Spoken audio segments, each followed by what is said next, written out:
On the edge of the blue Mediterranean, in the quiet fields of Catalonia, lies the ruins of Empúries, once a thriving city with merchants, soldiers and emperors, and today it is a forgotten echo of two ancient worlds, the Greeks and the Romans. This is the story of Empúries, the city where two civilizations met, flourished and failed. But here is where history sleeps beneath the Spanish sun. And I will tell you guys about that today. And you see that statue behind me? That's also a story we are going to tell you guys today. You'll see that in this video.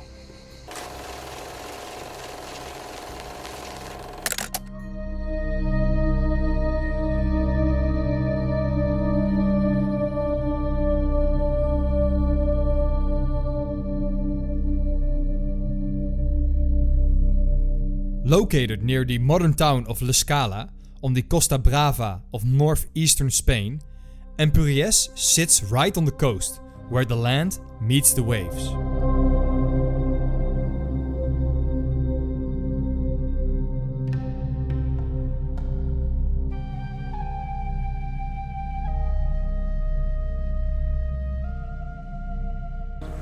Well, today it feels remote and quiet, these ruins. But over 2000 years ago, this was a bustling harbor, a hub of trade, culture and conquest. Empúries is unique because it's the only archaeological site in the Iberian Peninsula where you can walk in the ruins of both Greek and Roman ruins side by side.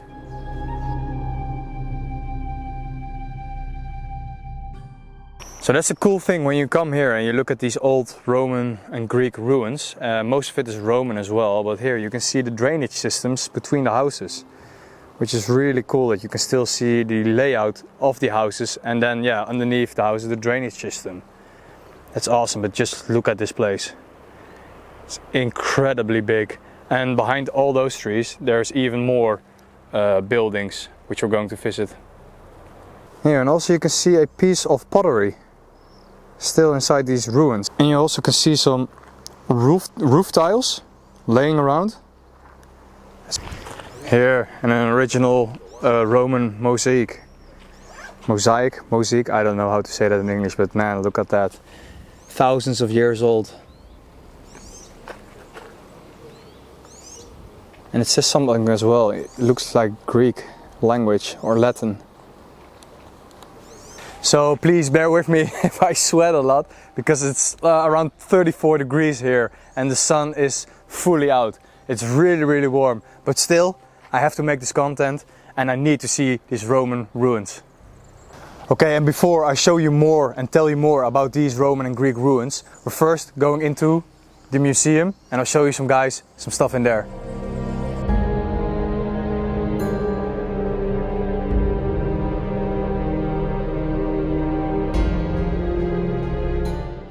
Here, and also in this museum you have some tools that they used. It's all bronze. You can see how oxidized it is, because it's completely green now. Like, these things are thousands of years old. Pottery goes on and on and on. I will not show you everything, but I will show you some cool stuff. Like this one, it's really cool. A bronze spearhead. And really well made. Good craftsmanship. And look at these different arrowheads. All different sizes and shapes. That's really cool. It's really nice. Of course, everything was made of bronze. I definitely wouldn't want to be on the receiving end of those arrows. Mika called me over. Some jewelry, you said, and a harpoon point. Oh yeah, part of harpoon. Some stuff for fishing. And that's a thing, right? Because it was a harbor, so a lot of fishing was going on in this area. And also gold. Oh yeah, some jewelry. That's the thing, we do love fishing as well, so yeah, definitely. So those fishing hooks are exactly the same, like thousands of years old these fishing hooks are, and it's exactly the same as we are having them today or using them today. And the thing also, this is gold, and gold was really valuable for the Greeks and Romans, and silver was not as valuable like it is today now. But the Egyptians had a lot of gold, and silver was way more valuable to the Egyptians than gold. And they did a lot of trading in these type of metals. And over here you have some silver, the silver coins. Oh, please focus. Yeah, some silver coins as well. And there's a lot of pots, pottery, urns, stuff like that. Here as well, some really big ones. But it's way too much to show you all, of course. I'm not going to show you the whole museum, otherwise the video would be way too long and too boring. But it's an actually really cool museum. They have a lot of different stuff that's thousands of years old. It's actually cool. So the Romans and the Greek, of course, put Latin on a lot of places and a lot of stuff. And when I was in Egypt a few months ago, when I was there inside the tombs of the pharaohs, the Greek visited those tombs as well, because the pharaohs were older than the Greeks back then, and they were going on holiday as well to those tombs, and they would put their own graffiti inside the hieroglyphics inside those tombs. I will show you a photo now of one of those graffiti that the Greeks left behind in the Egyptian tombs thousands of years ago. And it just actually, in my opinion, that's so cool that you go to like a tomb in Egypt and then you find a graffiti from the Greeks that visited that place. It's absolutely, that sparkles my history nerd thingy. So these are, I cannot say the word, probably YouTube will demonetize the video, but it says here ritual vessels in the form of large phallus with erotic scenes in relief. It's something you don't see every day. Well, let's keep moving on.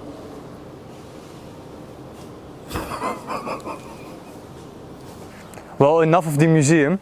Let me tell you some good stories of these ruins behind me. The story begins in the 6th century BCE, when the Greek settlers from Phocaea in modern-day Turkey landed right here. They established a trading post called Emporion, meaning market or imperium. It quickly became a thriving center for goods, ideas, and Mediterranean exchange. The Greeks brought wine, olive oil, pottery, philosophy, language, and they left behind temples, homes, and an urban grid that still survives today. You can still walk their streets, perfectly laid out with drainage systems, mosaics, and marketplaces that once rang with voices from across the sea. It's really cool. As you can see behind me here, it's all still so very well structured, and you can almost see each individual building that was standing there, because the foundation is still exactly the same as it was 2000 years ago. In 218 BCE, the world changed. As the Second Punic War erupted, Roman forces landed at Empuries, not just to trade, but to fight Hannibal and expand their empire. What began as a military base soon grew into a full Roman city, named Empuries. The Romans built on a grander scale.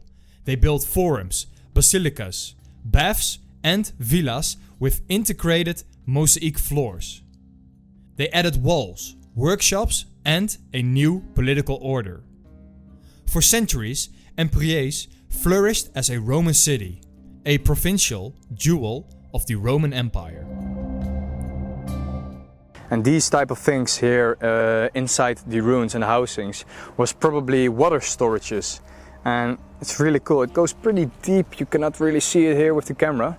But oh, I can see it as well. There's a slipper in there. But this was filled with water, which they use for the toilets, for the drainage systems, for drinking water and for everything.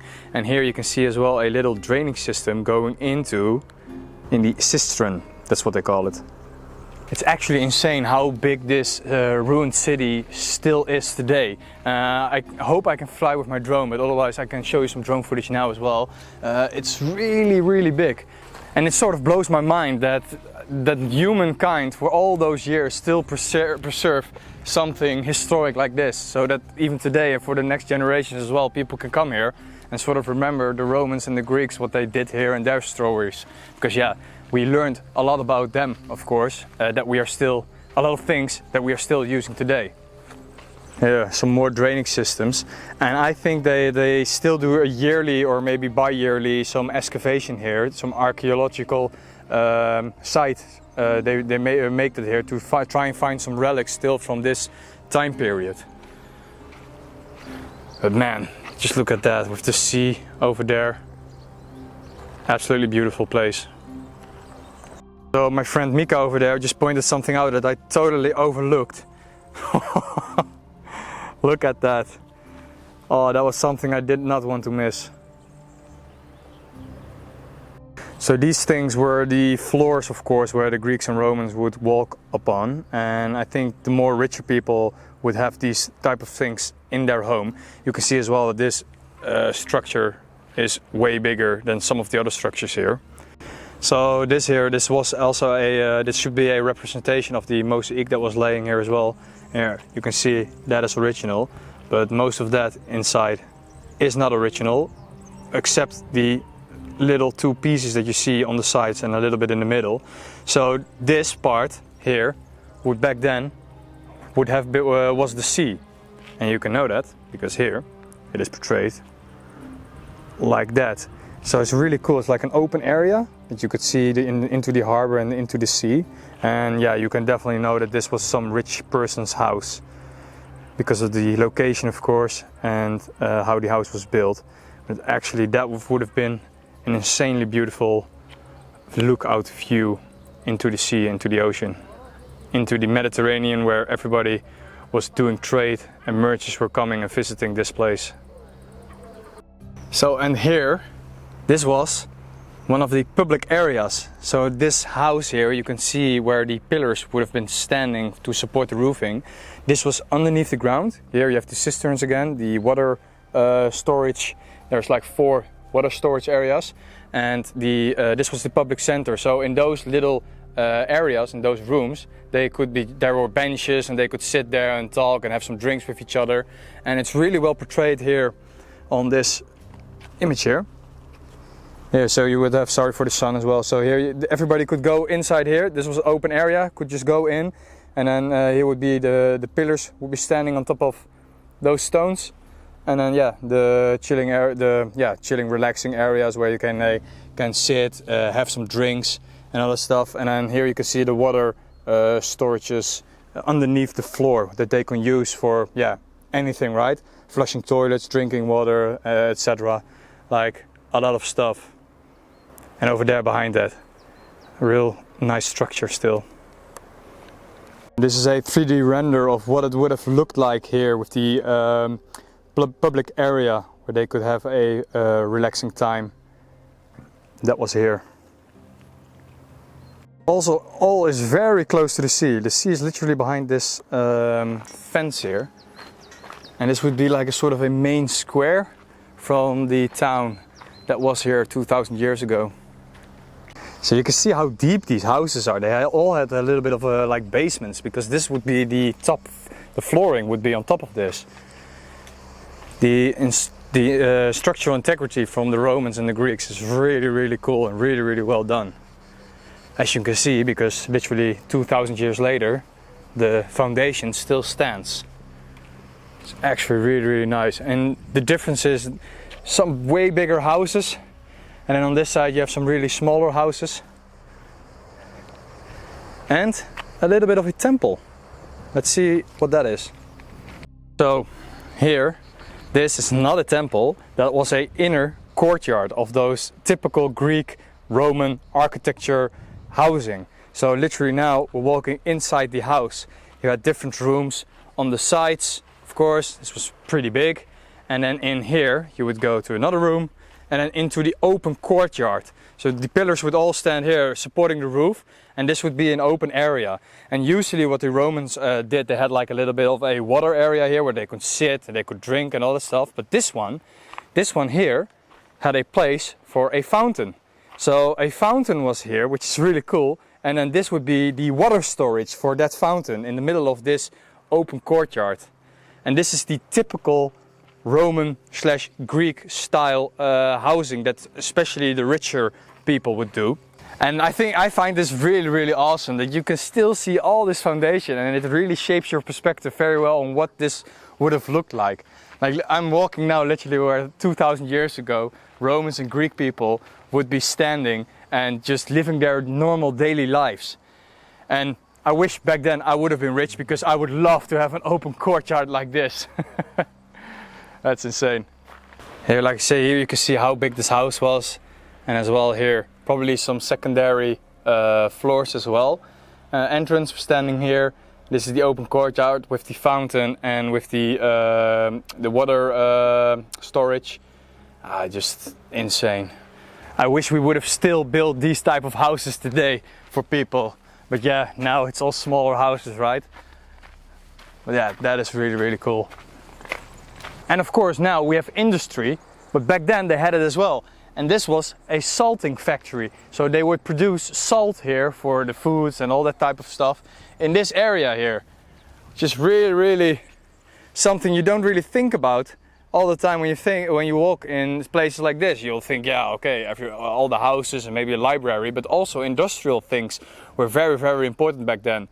Also, well, the production of salt and olive oil and olives themselves, and then sell that in trade with other factions and nations in the world. And it was really handy for them to have it here, because the Mediterranean Sea is literally over there. What a convenient spot to live. Just look at this.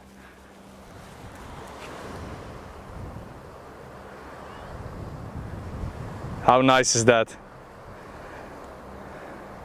What a lifestyle they would have lived here 2,000 years ago. Man, I just wish I could time travel and be on this exact place, would just walk around and nobody would see me, and just see what the normal daily lives of these people were back then. Wow. So behind me there is a statue, but before I tell you about him, let me tell you a little bit about why this place is so important. This was a place of health and medicine back then. And here in front of me, this was a sanctuary dedicated to Isis and Serapis, Egyptian divinities linked to medicine and health. It was, as it says here, it says it was built in the 1st century by Numas, a character who was originally from Alexandria, so possibly a trader who did business here. And this building over here would have stood over here. So as you know, Isis and stuff, those were Egyptian gods, and the Egyptians worshipped Isis like very, very heavily. If in hieroglyphs, if you go to Egypt themselves, you'll see statues of the goddess Isis. And yeah, it's cool that it stretches back then so far into here, into Spain, all the way where the Romans and Greeks were living. Life here was diverse and vibrant. Merchants from Rome, Greece, Iberia and North Africa traded goods across the Mediterranean. Citizens gathered in forums for speeches and commerce. Children played along the city walls, and priests lit sacred fires in the temples, dedicated to Asklepios, Zeus and later even Jupiter. And Asklepios, that story is very important here. Okay, I need to pause here for a second. One of the most striking discoveries here on this place in Empúries is a life-sized marble statue of Asklepios, the Greek god of medicine, and it was found buried and remarkably preserved. I introduce to you guys Asklepios. And we found him. There he is, Asklepios. This statue is a very important story to this place. He was the son of Apollo, and according to the myth, he learned the art of healing from the centaur Chiron. Asklepios became so skilled that he was said to have the power to bring the dead back to life. A gift that eventually angered Zeus, who struck him down with a thunderbolt to preserve the balance between the mortals and the gods. Asklepios was worshipped across the ancient world, especially in healing sanctuaries known as Asklepia, where the sick would come to be cured. His symbol, the rod with the single coiled serpent, still represents medicine today. So, and this was sort of a temple, a therapeutic and religious center consecrated to the Greek god of medicine, Asklepios. This sanctuary included a complete religious area with a building destined to curing the sick. And in the middle there, that's himself, Asklepios. That's the guy who is very famous in the medical world. But no city lasts forever. By the 3rd century CE after Christ, Empúries began to fade. Trade routes shifted. Bigger Roman cities like Tarraco and Barcino, which is nowadays Barcelona, rose to prominence. Empúries was slowly abandoned, left to the wind and to the waves. Its stones were forgotten, buried under centuries of earth and silence. In the 20th century, archaeologists began to uncover Empúries, stone by stone. They revealed Greek walls, Roman streets, public baths, a basilica and astonishing mosaics, including a detailed depiction of Pegasus, the mythical winged horse. I will show you a picture of that now. But today, we visitors, we can walk between the Greek and Roman quarters, imagining the city as it once was, vibrant, multicultural and alive. And we can see here behind us a replica statue of Asklepius. So how cool is that, that this guy literally in this place, in this town, back then 2000 years ago, that the medical symbol of health and medicine is based on him. How cool is that? It's just amazing that a place like this still exists today. It's just, man, I am very happy that I came here.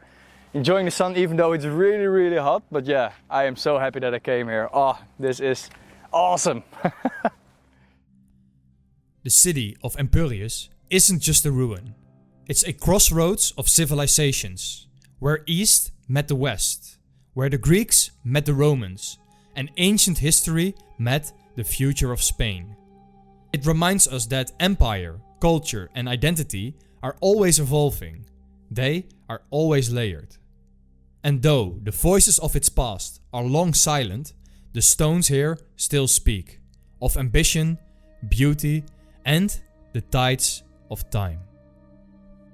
Empuries stood for over 1,000 years and today it still stands, but this time in silence, in memory and in stone. If you ever walk these ancient streets, know this, you are not walking through ruins, you are literally walking through the pages of history. So I want to thank you guys for watching this video as we're walking outside now, outside the gate, the outer walls of a once big Roman and Greek town or city. I just want to say that this place is amazing. I am very happy that I came here and I'm very happy that I could show this to you guys. When I was a little kid, I was so in love with Roman history. You have actually no clue how in love I was with it. I visited as a kid a lot of Roman places, but when I was older now, I really didn't. And I definitely, after this visit, I should visit it more. And there is more to come. So if you like this ancient type of content about the Romans, please leave a like and say something in the comments, like some places that you want me to visit and make a video about. And then I will definitely make a list and do some more traveling, because I'm trying to invest more time into my YouTube channel, blah blah blah, make more videos and yeah, get more educational content for you guys. So yeah, if you want to support my videos, me and my work, you can do that via Patreon. I'll put a link in the description to my Patreon and you can support me there. So we got Empúries, the town of Empúries behind us, the old outer walls from the Greek Roman times. We'll leave that behind us and we'll close the video with that one. I'll see you guys in the next episode. Salute.